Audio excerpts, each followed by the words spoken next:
안녕하세요. 박진수 기사입니다. 2027년 감정평가사 시험 대비해서 점유회계 강의를 시작을 할 거고요.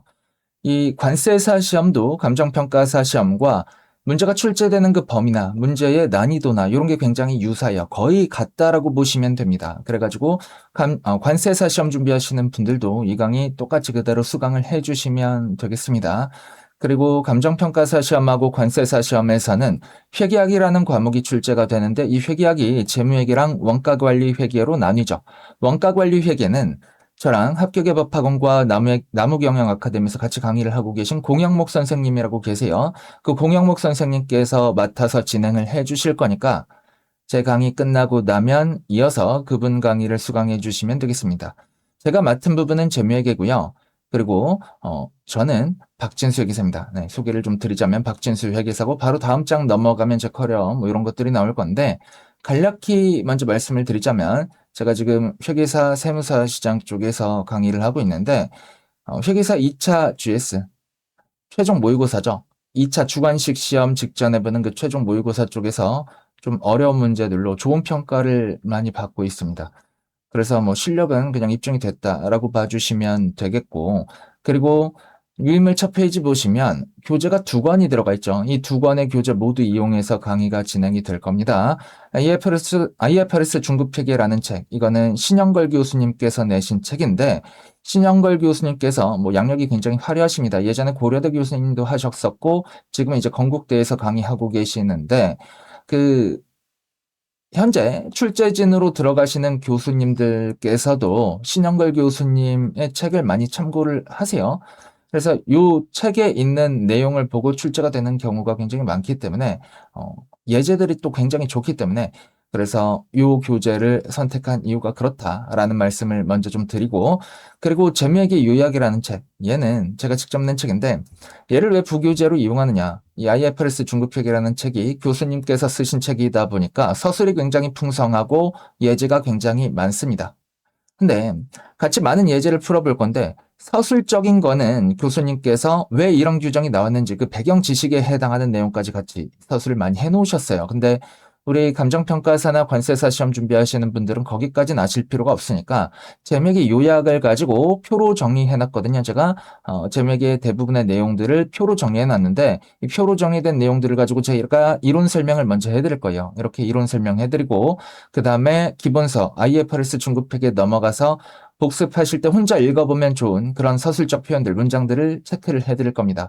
그러고 나서 기본서에 있는 예제를 같이 풀어보는 식으로 강의가 진행이 될 건데, 자, 재미있게 요약도 마찬가지로 회계사 2차 시험 대비용으로도 범위나 아니면 깊이나 이런 게 충분한 책이에요. 그래서 여러분들은 강의를 들으실 때 어떻게 하셔야 되냐면 제가 체크해라, 밑줄 쳐라 라고 말씀을 드리는 부분들을 빼먹지 말고 체크를 해 놓으셔야 됩니다. 진맥의 요약도 그렇고 기본서에 가셔서 IFRS 중급회계에서 제가 체크하라고 하는 그 서술적 표현이나 예제들도 그렇고 이런 것들을 잘 체크를 해 놓으셨다가 복습하실 때는 꼭 제가 체크하라고 한 부분들 그리고 강의 중에 언급한 부분들만 보시면 되는 거예요. 왜냐면 감정평가사 시험과 관세사 시험에서는 회계학이 1차에서만 출제가 되잖아요. 그래서 2차 수준의 난이도까지 공부할 필요가 없다 보니까 요 IFRS 중급회계나 재무회계 요약에 있는 내용 중에서 일부는 감정평가사 시험 또는 관세사 시험과 관계가 없습니다. 관계가 없기 때문에 그런 것들은 체크를 안 해드릴 테니까 보지 않고 넘어가시면 조금 더 효율적인 그런 강의가 될 수 있겠고요. 자, 그러면은 왜 굳이 책을 따로 안 내고 이 두 교재를 이용해서 강의를 하느냐라는 말을 할 수가 있겠죠. 왜 그렇게 하냐면 여러분들이 강의 듣고 이제 혼자 공부하시다가 약간 지적 갈증 같은 게 생기는 경우가 분명히 있을 거예요. 공부를 제대로 하신다라고 하면 왜 이 다음에 이런 케이스도 있을 것 같고 저런 케이스도 있을 것 같은데 왜 여기서 설명을 끊지라고 생각하시는 부분들이 있을 수가 있는데 그런 부분들이 이 두 교재에 충분히 서술이 되어 있단 말이죠. 그래서 그런 부분들을 해결하려면 교재를 어느 정도 쓰다가 마는 게 아니라 어느 정도 넓게 그리고 깊게 적어놓는 게 중요하다고 생각했기 때문에 이 두 교재 그대로 회계사 시장에서 이용하는 이 두 교재 그대로 이용해서 강의를 진행을 할 거고요. 대신에 아까도 말씀드렸지만 밑줄, 체크 이런 거 충실하게 해드릴 테니까 복습하실 때는 저를 믿으신다면 그럼 밑줄 친 것들만 그리고 체크한 문제들만 복습을 해주시면 되겠습니다. 그거로도 충분합니다.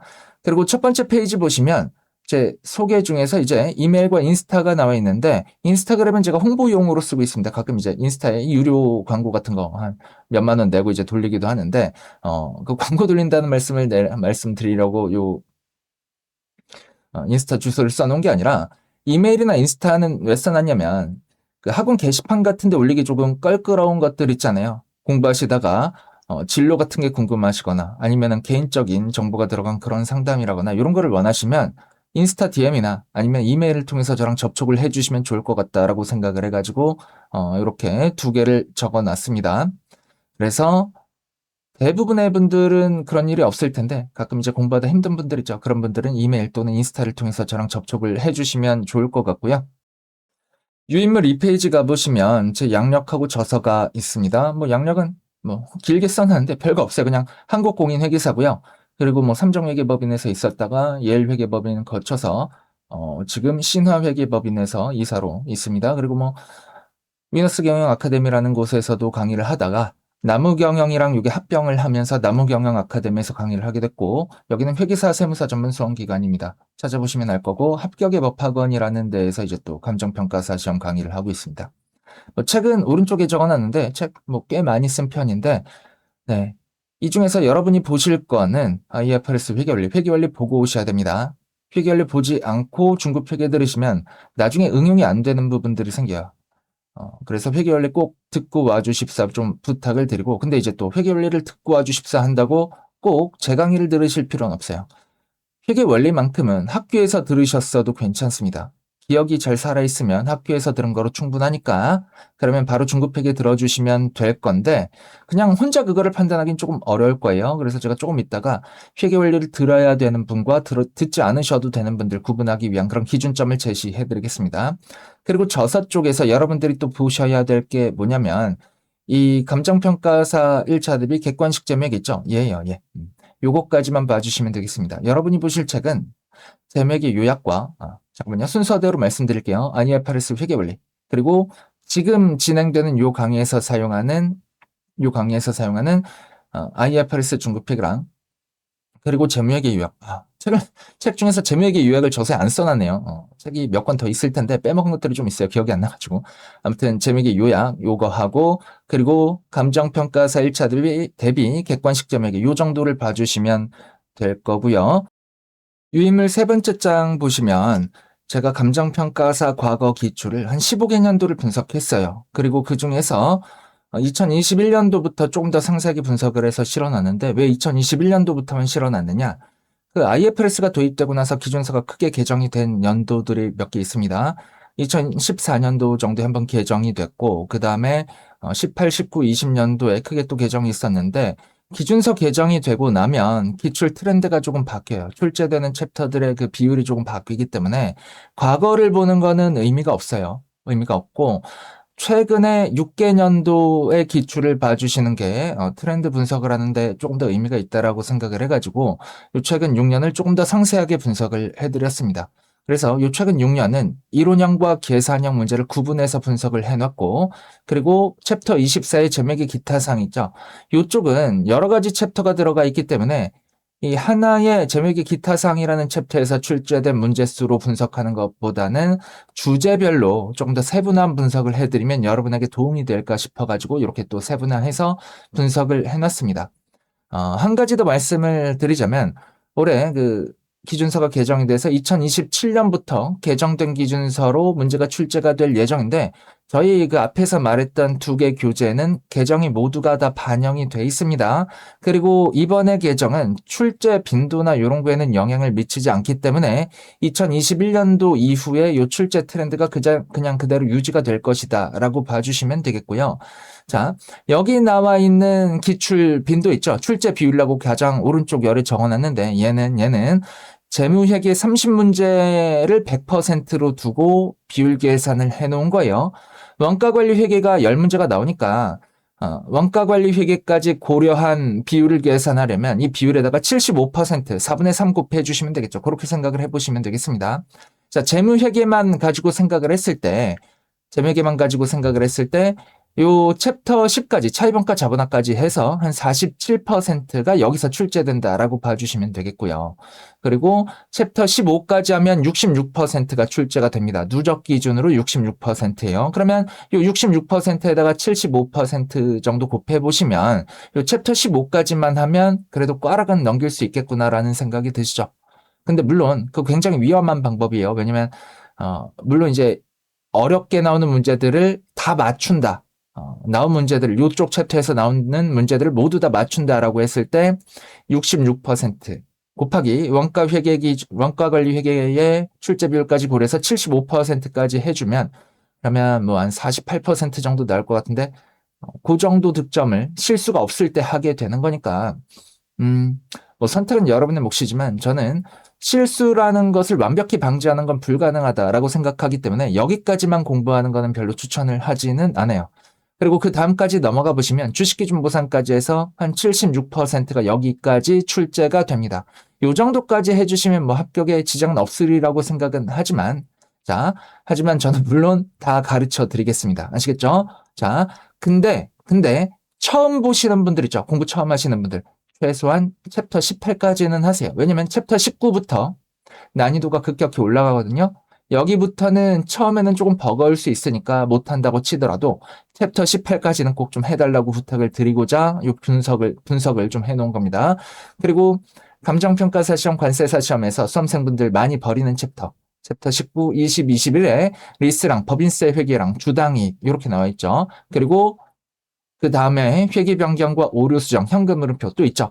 여기까지 이 5가지 챕터 요거를 많이 버리시는 걸로 알고 있는데 이 5가지 챕터까지 다 포함하면 한 91% 정도 돼요. 출제가 여기서 꽤 많이 되죠. 이 5개 챕터에서 출제가 꽤 많이 되는 편입니다. 그래서 저는 뭐 버리는 걸 추천을 드리지는 않습니다. 여기를. 왜냐면 그 왁구대로 풀면 얘네가 별로 어렵질 않아요. 그래가지고 가르쳐 드리는 거 한번 들어보시고 그리고 나서 이해가 안 된다. 혹은 마지막에 복습할 시간이 없다. 혹은 기억이 안 난다. 이런 분들만 버리시고 복습을 충실히 하셨다라는 분들은 얘네들을 가져가면 점수가 좀 많이 올라갈 거예요. 아시겠죠? 그리고 그 다음에 챕터 24까지 하면 96%, 그리고 고급 회계까지 하면 이제 100%가 되는 거죠. 고급 회계 많이 버리시는 걸로 알고 있는데 여기도 이 고급 회계도 환율 변동 회계랑 합병 회계 요쪽까지, 그리고 관계기업과 공동기업에 대한 투자 요 정도에서 아주 기초적인 문제들만 나와요.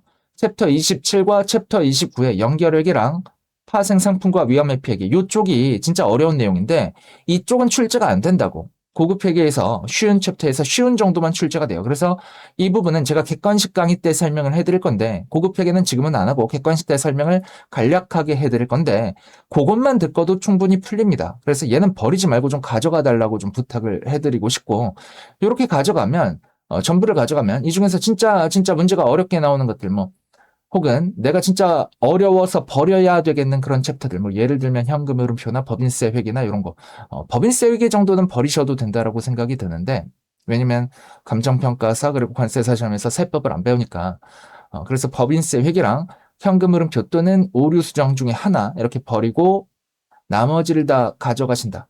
조금 더 쉽게 리스까지 버리고 가져간다라고 하면 고급 회계를 가져갔을 때 몇 퍼센트가 나오죠? 3 더하기 2 더하기 3 더하기 3 더하기 3 해주시면 한 14% 빼는 거니까 86% 정도를 가져갈 수 있겠네. 뭐 그 정도 하면 합격에는 지장이 없겠죠. 실수를 조금 고려한다라고 할지라도. 그래서 요 분석표를 보시고 여러분들이 내가 시간이 없을 때 어느 챕터를 전략적으로 버릴 것인지를 한번 생각을 해보시면 좋겠다라는 말씀을 좀 드리고, 그리고 저는 모든 챕터를 버리기보다는 챕터에서 어려운 것들을 선택적으로 버리는 거를 좀 추천을 할게요. 그런 것들은 제가 강의 중에 설명을 드릴 건데, 근데 이거는 강의를 듣고 제가 버려도 된다라는 내용들을 버리셔야지 혼자 공부하면서 이 부분 내가 어려운데 이거는 버려야지 라고 해가지고 챕터 중에 일부를 입 빠진 채로 듬성듬성한 그런 지식을 가지고 시험장에 들어가면, 그러니까 버려도 되는 챕터랑 버리지 말아야 되는 그런 챕터를 버려도 되는 부분과 버리지 말아야 되는 부분을 혼자 스스로 생각해서 가져가는 거죠. 그러면 본인이 버렸던 쪽에서만 시험이 출제될 수도 있어요. 그래서 그거는 굉장히 위험하니까 버리고 말고는 챕터 기준으로 이렇게 분석해 놓은 챕터 기준으로 버리시든지 아니면은 제가 강의 중에 여기 이 챕터는 여기까지만 하면 충분합니다라고 했을 때 그 이후의 내용들을 버리시든지 이 둘 중 하나로 가세요. 아시겠죠? 저는 물론 후자를 추천합니다. 강의의 목적이 그거죠. 여러분을 고득점으로 합격을 넘어서 고득점으로 이끌기 위한 그런 길이니까 제가 분석을 다 해놓은 결과를 가지고 이 부분까지는 꼭 하세요. 더 넘어서 나오면 그냥 틀리세요. 이런 것들을 강의에서 지속적으로 언급을 할 거니까 그냥 믿고 따라와 주시면 됩니다. 아시겠죠? 강의 과정 중에서는 저에 대한 호감도를 좀 유지해 주세요. 무한 신뢰, 무한 호감 이렇게 좀 해주세요. 왜냐면 그 호감도가 전달력에 미치는 영향이 좀 크다라고 하더라고요. 그래서 저를 좋아해 달라고 부탁을 드리는 이유는 저를 위해서가 아니라 여러분들의 학습을 위해서 그렇게 좀 부탁을 드리는 겁니다. 부탁을 좀 드리겠습니다. 그리고 첫 시간이니까 제가 공부할 때 유념하셔야 되는 그런 주의사항 같은 거를 먼저 말씀을 좀 드릴게요. 강의 듣게 되시면 먼저 완강을 하셔야 돼요. 알겠죠? 중간에 중단하시면 다른 강의를 듣건 아니면 제 강의를 다시 듣건 간에 처음부터 다시 들으셔야 되기 때문에 시간이 굉장히 많이 소비가 됩니다. 그래서 처음 듣기 시작했을 때 끝까지 다 들으셔야 돼요. 무조건 완강을 해주시고 인강으로 수강하게 되실 텐데 하루에 최소 3강 이상 수강을 좀 부탁드리겠습니다. 제가 현장에서 강의를 할 때도 하루에 3개 정도씩 촬영을 하거든요. 혹은 강의 시간이 길면 2개씩 촬영을 하기도 하는데 인강으로 들으실 때는 배속을 걸 수가 있잖아요. 그래서 제 강의를 제가 발음이 그렇게 뭉개지지가 않아요. 그래서 한 1.4에서 1.8 정도 배속을 거셔가지고 하루에 제가 하루에 2강 찍는 날도 있겠지만 그런 날에도 하루에 3강씩 수강을 좀 해주세요. 강의 무조건 빨리 듣고 여러분이 스스로 복습하는 시간을 늘려가셔야 됩니다. 알겠죠? 그리고 예습이라는 거는 불가능할 거고 회계 원리 단계에서는 어느 정도 예습이 가능할 거라서 제가 예습에 대한 언급을 해드렸었는데 중급 회계에서부터는 예습이 불가능할 거예요. 그래서 예습하지 마시고 복습은 필수입니다. 복습은 자, 공부 좀 하신 분들은 누적 복습에 대한 얘기 들어보셨을 텐데 누적 복습이 뭐냐면 오늘 챕터 3까지 공부했으면 1장에서 챕터 3까지 다 공부하고 내일 챕터 6까지 공부했으면 1장에서 챕터 6까지 공부하고 내일 그 다음날 내일 모레 한 챕터 10까지 했으면 챕터 1에서 챕터 10까지 한꺼번에 누적해서 공부하는 거 얘를 누적 복습이라고 하는데 제가 여기에 가능하다면이라고 적었지만 불가능합니다. 이 누적 복습은 시험 직전 2주간에 하는 거예요. 시험 직전 2주간에 지금까지 배웠던 모든 내용을 보기 위해서 누적 복습을 하는 거지. 그 시험 직전 2주간의 누적 복습을 하기 위한 과정 중에 여러분이 계시는 겁니다. 지금 당장은 불가능하니까 지금은 매일매일 배운 것만 복습을 해주세요. 아시겠죠? 오늘 배운 거 복습을 다른 거 하느라 못했다라고 하면 넘기세요. 아시겠죠? 넘기고 그 다음날 배운 거를 복습하고 그날 배운 거 복습하고 이런 식으로 넘어가시면 되는 겁니다. 그리고 이 빠진 부분들은 1회독을 다 하고 나서 돌아오셔서 채우는 거예요. 이 빠진 부분이 듬성듬성 있다라고 할지라도 무조건 1회독을 먼저 하시는 게 가장 좋은 공부 방법이에요. 왜냐면 이 회계라는 게 다른 학문들도 마찬가지지만 뒤에 내용까지 다 보고 와서 앞에 내용을 다시 보면 쉽게 이해되는 그런 내용들이 있거든요. 그렇기 때문에 무조건 처음에는 1회독을 하시는 게 목표가 되어야 합니다. 그리고 1회독 하시면서 기억은 최대한 장기화해야 되니까 당일 복습은 반드시 해주시되 당일 복습은 제가 요약집에서도 밑줄을 쳐드릴 건데 밑줄 친 부분만 보시면 돼요. 요약집도 이제 커버리지가 너무 넓다라고 했죠. 회계사 2차용으로 나온 거기 때문에 이거 전부를 보지 마시고 밑줄 친 부분, 요약집에서 밑줄 친 부분 보시고 그 다음에 기본서에서 밑줄 친 서술형 문장들 읽어보시고 그 다음에 기본서에서 제가 같이 풀어드렸던 예제들 같이가 아니라 혼자죠. 혼자 복습할 때 풀어보시고 이런 식으로 공부를 해나가시면 한 2번, 3번만 돌리시면 실력이 굉장히 많이 올라와 있을 거라고 제가 장담을 좀 해드리겠습니다. 자, 그리고 이 회독 이후부터는 연역적으로 공부하는 게 아니라 귀납적으로 공부하시는 걸 좀 추천할게요. 그게 더 좋아요. 귀납적인 공부가 뭐냐? 이 회독 이후부터는 문제를 먼저 풀고 모르는 내용을 찾아볼 땐 제목의 요약을 이용하는 거예요. 그리고 제목의 요약에 있는 내용이 이해가 안 간다라고 하면 그때 가서 이제 기본서로 넘어가가지고 기본서에 있는 서술형 문장들을 읽어보시는 겁니다. 제목의 요약의 내용이 충실하기 때문에 기본서까지 넘어가실 일은 나중에 2, 3회독 하고 나면 그때부터는 없을 거예요. 그래서 공부하실 때는 문제 먼저 푸시고 모르는 내용 점유회계 요약에서 찾아보시는 거예요. 단 이거는 한 3회 독재부터 하세요. 저랑 강의 처음 하고 강의 처음 진행해서 진도 나가고 그 다음에 처음 복습하실 때 그리고 두 번째 복습하실 때까지는 이론 먼저 보고 그 다음에 문제 풀고 문제 풀 때도 밑에 답을 보면서 푸는 식으로 해주시고 그리고 나서 혼자 세 번째 복습하실 때부터는 문제를 먼저 풀고 문제가 안 풀리면 답 보고 또 이해가 안 되면 점유회계 요약 돌아와가지고 내용 찾아보고 거기서도 안 되면 점유회계 기본서 IFRS 중급회계자 여기로 넘어가서 내용을 찾아보시고 이런 식으로 공부를 해주셔야 되는 겁니다. 아시겠죠?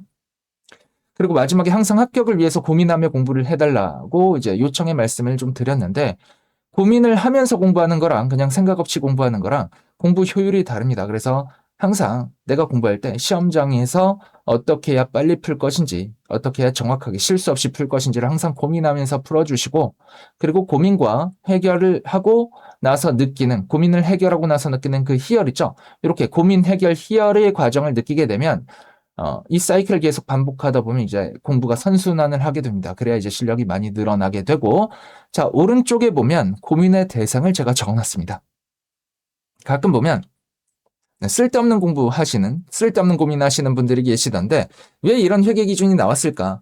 이거는 고민의 대상이 아니에요. 시험과 직결되지 않는 거죠. 이거는 학자들의 영역이고 여러분들은 왜 이런 회계 처리가 왜 이런 회계 기준이 생겼을까에 집중하시기보다는 어떤 회계 기준이 있다면 걔는 그냥 받아들이시는 거예요. 받아들이시고 이 회계 기준에 따라서 어떻게 회계 처리해야 될까? 이거를 여러분이 고민하고 이해하고 궁극적으로는 암기하셔야 되는 겁니다. 아시겠죠? 그리고 이해가 안 되면 암기하셔도 돼요. 암기를 먼저 하고 나중에 이해가 찾아오는 경우도 있습니다. 이해를 먼저 하고 암기를 하든지 암기를 하고 이해하든지 결과는 똑같아요. 그래서 당장에 이해가 안 가는 것들은 이해가 안 되는 것들은 어차피 회독을 늘려가다 보면 나중에 이해가 될 거기 때문에 우선적으로 그냥 암기를 하는 것도 하나의 방법이요. 저는 물론 강의에서 이해를 위해서 최선의 설명을 해드리겠지만 그럼에도 불구하고 이해가 안 가는 것들이 앞에서 이제 복습을 충실히 안 해서 앞에 내용이 기억이 안 난다거나 아니면은 뭐 중간에 하루 빠졌다거나 이런 경우에 이해가 안 되는 부분들이 생길 겁니다. 그런 거는 그냥 외우시는 거예요. 외우고 나면 결과적으로 마지막에 이해가 될 거니까 혹은 마지막까지 이해가 안 돼도 외우고 나서 제가 왔고 알려드리는 대로 그냥 풀어가지고 문제를 맞추면 그것도 나쁘지 않은 거잖아요. 오히려 좋잖아. 그렇게 접근을 해주시기를 조금 부탁을 드리겠습니다. 쓸데없는 고민은 하시는 게 아니에요. 자, 그리고 제가 강의 첫 시간이기 때문에 강의 중에 설명드릴 그럴 용어들에 대해서 언급을 좀 하고 넘어가겠습니다. 아시는 분은 아실 텐데 엑셀 좀 써보신 분은 아실 텐데 행과 열이라는 게 있어요. 회계학 문제가 표로 많이 주어지기 때문에 제가 어디 부분을 읽고 있다는 거를 여러분도 아셔야 되잖아요. 그래서 제가 몇 번째 행, 몇 번째 열을 보세요라고 하면 같은 데를 바라보셔야 됩니다. 아시겠죠? 예를 들어 지금 나와 있는 표에서 두 번째 행에 네 번째 열 보시면 그게 기업법 점수 80점이라는 거죠.